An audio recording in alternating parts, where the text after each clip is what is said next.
L'adoption en France, c'est un sujet à la fois très intime, très personnel et en même temps extrêmement encadré par la loi. Aujourd'hui, on va tenter de décortiquer ce système, de le rendre un petit peu plus clair. C'est parti. Pour comprendre, il faut commencer par le mot lui-même, adoption. Ça vient du latin adoptare, qui veut dire prendre par choix. C'est puissant, non? Ça nous dit l'essentiel. L'adoption, ce n'est pas une histoire de sang, c'est une histoire de volonté. C'est un lien du cœur qui est ensuite validé par une décision de justice. Et attention, ce n'est pas juste un concept abstrait. Pour donner une idée, rien qu'en 2023, il y a eu 1 millier d'adoptions prononcées en France. 1000! Ça représente 1000 nouvelles familles créées comme ça, par le droit et par le choix. Alors voilà notre programme. On va d'abord poser les bases avec ce qu'on appelle la filiation par choix. Puis on va explorer les 2 grandes routes possibles, l'adoption plénière et l'adoption simple. Et bien sûr, on terminera avec un résumé pour que tout soit bien net. On attaque donc avec le principe fondamental. L'adoption, c'est ce que les juristes appellent une filiation par choix.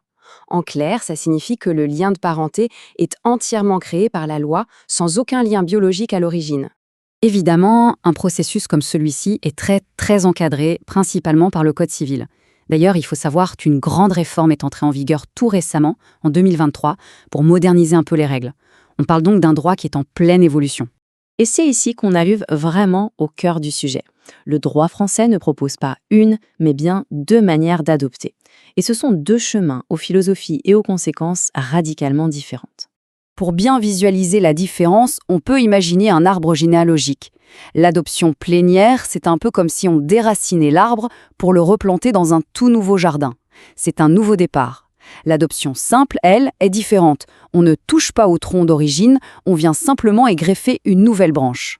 Penchons-nous sur la première voie, l'adoption plénière. Le mot plénière dit tout, c'est une adoption pleine, totale. Son but, c'est d'intégrer un enfant dans une nouvelle famille de la manière la plus complète et définitive qui soit. Les conditions sont forcément assez strictes, surtout du côté de l'enfant. L'âge d'abord, en principe, moins de 15 ans. Il y a aussi une condition de vie commune d'au moins 6 mois. Et, point crucial, à partir de 13 ans, l'enfant doit donner son accord personnel. Son avis compte. Enfin, un écart d'âge d'au moins 15 ans est demandé pour assurer une certaine logique générationnelle. Et du côté des adoptants, la loi s'est beaucoup ouverte. Un couple, qu'il soit marié, pacsé ou en union libre, peut adopter. Une personne seule aussi d'ailleurs. Les conditions d'âge ou de durée de vie commune sont là pour s'assurer que le projet familial est solide et mûrement réfléchi. Mais là où l'adoption plénière est vraiment radicale, c'est dans ses effets. Elle entraîne une rupture totale et définitive avec la famille d'origine. Sur le plan juridique, c'est simple, c'est comme si ce premier lien n'avait jamais existé. Et en miroir, l'intégration dans la nouvelle famille est absolue. Le mot-clé ici, c'est irréversible. On ne peut pas revenir en arrière. On va même jusqu'à créer un tout nouvel acte de naissance pour l'enfant qui efface le précédent. Le nom de famille change, les droits de succession avec la famille d'origine disparaissent, tout le passé juridique est effacé. C'est une sorte de renaissance légale. Bien, maintenant on change complètement de logique pour passer à la 2e voie, l'adoption simple. Ici, on ne remplace pas, on ajoute. Ici, les conditions sont bien plus souples. La différence la plus frappante, il n'y a pas de limite d'âge pour la personne adoptée. Un adulte peut tout à fait être adopté de cette façon.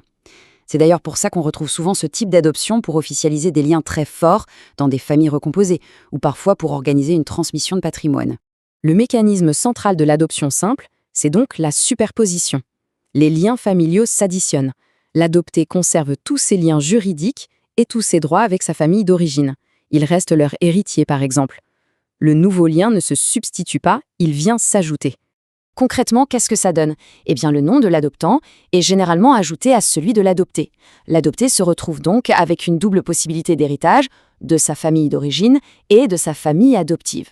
Et, détail important, on ne crée pas un nouvel acte de naissance, on vient juste écrire une mention en marge de l'acte original. Bon, on a vu les 2 grands mécanismes. Il est temps de les mettre face à face pour que leurs différences apparaissent de façon limpide. C'est l'heure du bilan. Mais avant de comparer, il faut rappeler le principe qui guide absolument toutes les décisions du juge.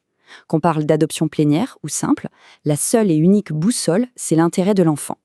Si cette condition n'est pas remplie, le dossier est refusé. C'est non négociable. Ce tableau résume tout parfaitement. D'un côté, la plénière, le lien d'origine est rompu, le nom est remplacé, on n'hérite que de la famille adoptive et c'est irréversible.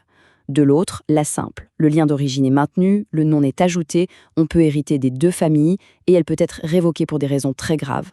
On a donc bien deux logiques, une efface le passé, l'autre le superpose au présent. Au final, l'existence de ces deux voies en France nous amène à une question beaucoup plus profonde, qui dépasse le cadre du droit. Au-delà des liens du sang ou des décisions de justice, qu'est-ce qui, fondamentalement, définit une famille ? La réflexion est ouverte. Merci d'avoir suivi cette analyse.